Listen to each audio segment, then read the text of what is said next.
Magandang gabi Pilipinas, ito ulit si Mike Padua, nakitulit tayo sa ating pinakalitas sa ating panahon. Ngayong araw po ng Miyerkules hanggang Biyernes, Enero 5 hanggang 7, 2022. At ito po ang ating Tagalog version, pinaglilingkod sa inyo ng Typhoon 2000. Now, umpisa natin ang ating update. Ito ang pinakalatest sa GraphSat. Simula na yung araw na ito ng Miyerkules hanggang bukas Huwebes. Nagkakaroon po na yun ng shifting ng hangin mula po sa isang high pressure dito sa may silangan bahagi po ng Japan.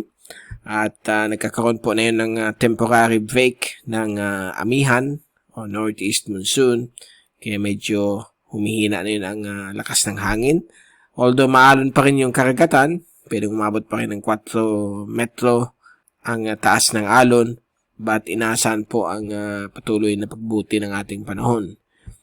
Ang area po ng Batanes, Babuyin Cubab Islands at ibang bahagi po ng Luzon ay nakakaranas ng hangin mula sa silangan. Ito po yung hangin silanganin at magbibigay po ng mga maulap na papuwirin na may mga kasama pong mga tsansa po ng mga maliliit o mga maninipis na ulan, lalo na po dito sa may extreme northern Luzon. So, okay po ang panahon natin. Ang temperatura ay still okay naman po, nasa 28 ang pinakamataas, pinakamababa ay pwedeng umabot po ng 18. Okay. Samantala dito po sa Bicol region, sa may Mimaropa, Sulu Archipelago, Visayas, Hilaga at Silangan Mindanao ay nanatili po yung remnants po ng amihan. Ito po yung northeasterly trade winds, okay?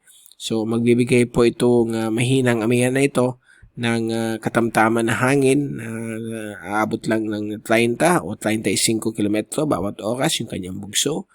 At ang ating panahon dito ay maganda po. Although maulap, paminsan-minsan, lalo na po sa may Visayas po at Hilaga at Silangang Mindanao. At nagkakaroon din po ng mga possible chance po ng mga isolated thunderstorms, lalo na po sa may Hilagang Silangang Mindanao at sa may portion po ng Silangang Kabisayaan. So, alam natin na sa panahon tayo na yun ng La Nina, so expect po may mga ulan pa rin tayo, although nagkakaroon po tayo ng monsoon break at medyo bumababa po ang ulan. Below average po ang inaasahan pong forecast na yung week. So, good news po yan sa mga lugar na nakakaranas po ng grabing mga ulan sa nakalipas na ilang linggo. Okay, since noong December, lalo na pagkalampas ng bagyong si Odette, ay talagang nagkaroon pa rin mga grabing ulan dito sa bahagi po ng Mindanao at Kabisayaan, dulot po ng hanging amihan at yung mga shear line. Samantala, yung kaulapan po dito sa may silangan ng Mindanao, yung dating diffused shear line, ay naging nandyan pa rin po siya. May mga ulap po, may mga thunderstorms, nagtatry po siyang mabuo sa may kanluran bahagi po ng Palau, sa may South Philippine Sea. Subalit ito po ay naging wind convergence na po ito. Dahil po yung hangin mula sa amihan at silangan ay nagtatagpo. So, nagkakaroon po dito pag-build up po ng mga malalakas na thunderstorms. At dito naman po sa may katibukan bahagi po ng Mindanao, sa may Celebes Sea, Borneo, sa may malapit po sa equator, ito po yung surface trough or near equatorial surface trough.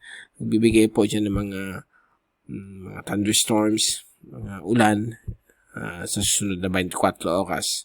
So, wala pa rin tayong nakikita nagde-develop po mga tropical cyclones. Mostly po pag ganitong buwan, Enero, Pebrero, Marso, ang mga pagbuo po ng mga bagyo ay nandun po sa may katibugang hemisphere o southern hemisphere, sa may northern Australia, sa may area po ng Indonesia, South Pacific. So, dyan po namumuo yung mga tropical cyclones, mga bagyo. Kasi panahon nila yan, yung cyclone season nila ay November hanggang Marso o Abril. So, nagkakaroon po dyan mga bagyo rin. Although yung mga dumadaan na hangin na rin sa atin ay yung hanging amihan at paminsan-minsan may easterlies at yung mga shear line o yung dulong buntot ng isang frontal system o cold front. Okay? So far, yan po ang ating panahon. Base po sa ating latest GraphSat. Ito yung fast animation. So, makikita po natin dito ang natitirang kaulapan, wind convergence. Dito na po mga cloudiness na dala ng northeasterlies o mahinang amihan. Samantala, yung frontal system po dito nagde-develop ay mabilis na kumikilos sa puntang silangan at nandito na po siya approaching Japan. At sumasabay po itong mga mid-level to upper level clouds. Kaya pag dinignan nyo sa satellite, ito yung infrared mula sa windy.com, UMETSAT. At nakikita po ninyo yung mga matataas na cloudiness, mga altostratus, mga cirrocumulus, yung mga cumulus stratus ay gumagalaw po papuntang northeast dahil po sumasabay po dun sa pagdaan po ng isang frontal system. But yung low-level winds ay nagbo-blow po ay mula sa but yung low-level winds ay mula sa silangan at timog silangan.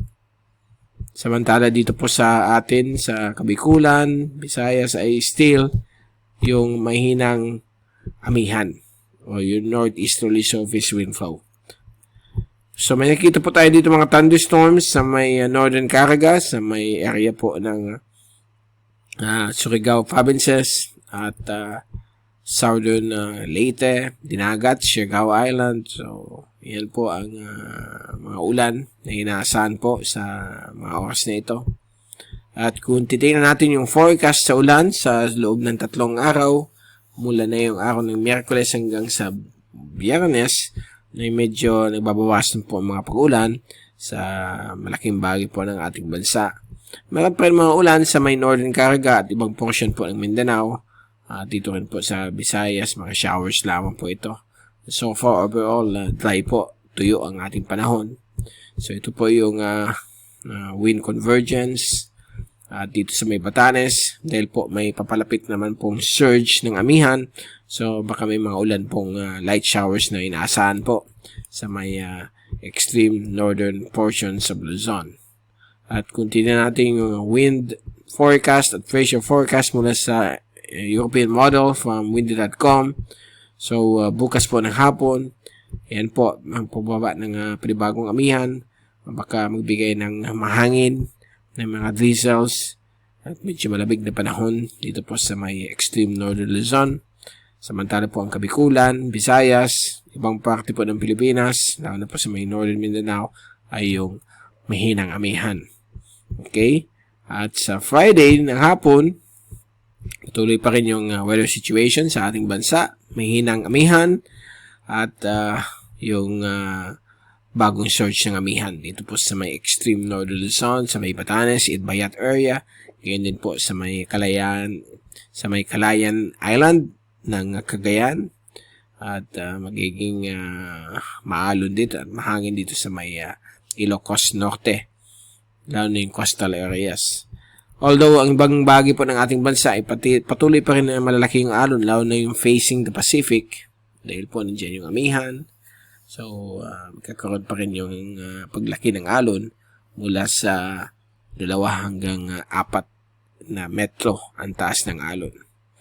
At ito naman po yung rain forecast, yung day-to-day mula sa European model.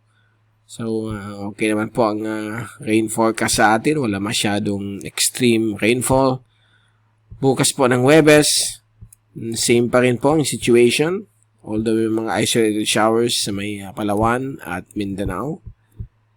Sa Friday, yan, magkakaroon din pa rin ng epekto po ng mga ulan, mga light showers mula po sa mahinang amihan, ang silangan bahagi po ng Visayas at Kabikulan.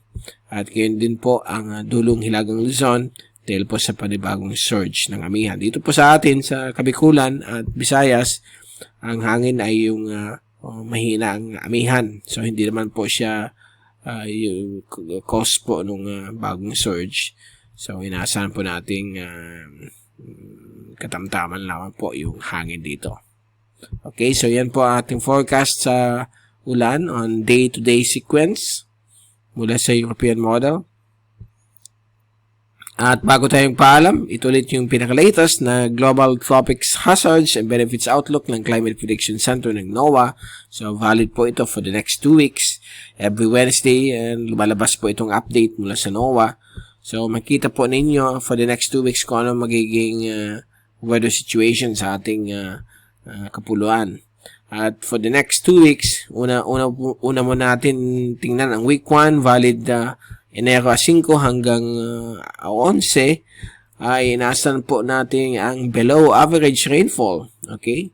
Sa malaking bagay po ng Pilipinas, so medyo babawas po ang mga ulan for the meantime, okay? But since may La Nina po tayo, may mga light showers pa rin or isolated short duration na thunderstorms na inaasahan. And sa week 2 po, valid Enero 12 hanggang 18, nandiyan pa rin po ang probability na magkaroon ng mga below average rainfall sa ating bansa. But as of the second week, next weekend, okay, ay nasa 50% lamang po ang confidence o probability itong forecast, so baka magbago. But so far, ito po ang magandang balita sa atin. Maganda po ang ating, medyo okay po ang ating panahon. Bawas konti ang ulan, but inasan pa rin itong preskong hangin mula sa amihan at mababang temperatura dahil sa panahon na yun ng Enero. Okay? So far, yan po ang ating latest sa araw na ito ng Miyerkules hanggang Biyernes. At babalik ulit tayo sa Biyernes po ang ibigay sa inyo pinaka-latest sa ating panahon.